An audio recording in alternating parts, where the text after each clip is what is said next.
Seedbed update.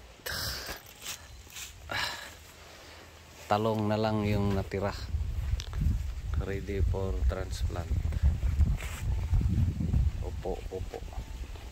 Opo mo diha, no? So gagawin natin ngayon ay magpakain ng ating seedlings dahil walang kain. Tapos pwede na pakainin, tanim natin next week. Kaya na lang nga katong abono ato do, itong giholom ihurot, no? So drench tayo, 1 kilo per drum, 1620. Yan yung papakain natin dito ngayon sa ating seedbed. Again, yung siling atsal ay ubos na, inubos na ni Jiril, no? So may mga malaki, walang kain to guys. Yung pinapakain natin dito ano lang, yung plant vitamin, napakatagal na kaya maliit pa,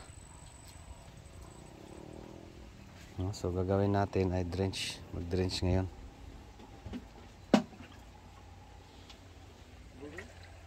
Harot na gyabo do.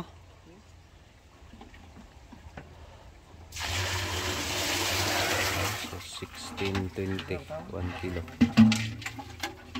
yung drench natin dito.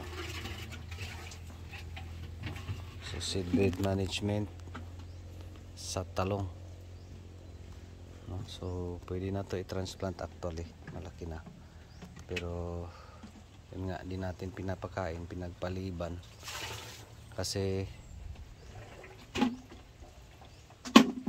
hindi pa natapos yung atsal. So since natapos na yung siling atsal, na transplant na, ilipat na lahat. So ito naman yung ihanda natin, no? So didiligan natin, drench,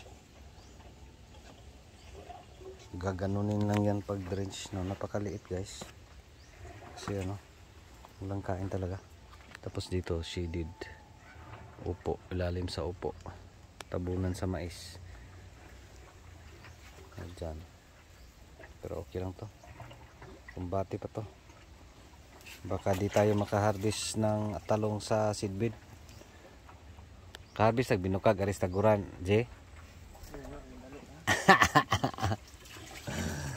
Ay nako. Ayan. Thank you Lord. Short update.